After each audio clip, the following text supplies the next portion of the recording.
High বন্ধুরা, নমস্কার বন্ধুরা, নমস্কার স্টুডেন্ট, কেমন আছো সবাই? Welcome to my channel education booklet coaching centre থেকে বলছি। আমি আজ তোমাদের কিছু কোশ্চেন দিচ্ছি, যে চ্যাপ্টার থেকে আমি তোমাদের কোশ্চেনগুলো করাচ্ছি ওইখানে কিছু কোশ্চেন বাকি আছে, সেটাই আমি তোমাদের দিয়ে দিলাম। হ্যাঁ, একটা কথা, আমি আজ এবার 3 দিন তোমাদের ভিডিও দিতে পারিনি। শুক্র, শনি, রবি 3 দিন দেওয়া হয়নি। আবার তোমাদের আমি কন্টিনিউ ভিডিওটা দেবো। প্লিজ তোমার আমার চ্যানেলটাকে সাবস্ক্রাইব করে দেবো, প্লিজ ফলো করো যে নতুন নতুন কন্টেন্ট পাওয়ার জন্য। তাই চলো শুরু করছি। প্লিজ তোমরা তোমার খাতায় নোট ডাউন করে নাও।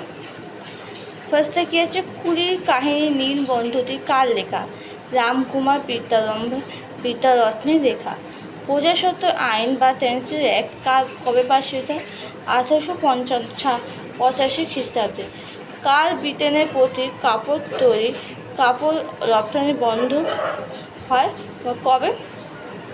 1720 সালে আইনে করে ব্রিটেনের সুতির বস্ত্র কাপড় বিক্রি বন্ধ হয়ে যায়।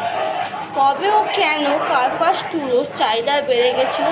19 শতকের দ্বিতীয় ভাগে আমেরিকার গৃহযুদ্ধের প্রভাবে এই কার্পাস তুলার চাহিদা বেড়ে গেছিল।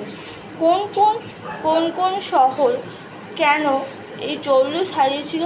মুর্শিদাবাদ, ঢাকা, সুরাট প্রভৃতি শহরে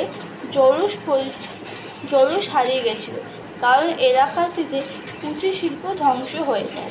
ওকে বন্ধুরা, আজকে আমি এই কথাই 5টা কোশ্চেন দিলাম। তোমরা প্লিজ খাতায় নোট ডাউন করো। যদি অসুবিধা হয় আমাকে তোমরা প্লিজ কমেন্ট বক্স করে জানিও, আমি তোমাদের আর একটা ভিডিও দিয়ে দেবো। ওকে, এবার লেখায় যদি কখনো সমস্যা হয় বা প্রবলেম হয়, ওকে। তা আজকের মতো আমি এখানে ভিডিওটা এন্ড করলাম। তো ভালো করে তোমাদের আমি রিপিট দিয়ে দিচ্ছি। রাখছি, বাই।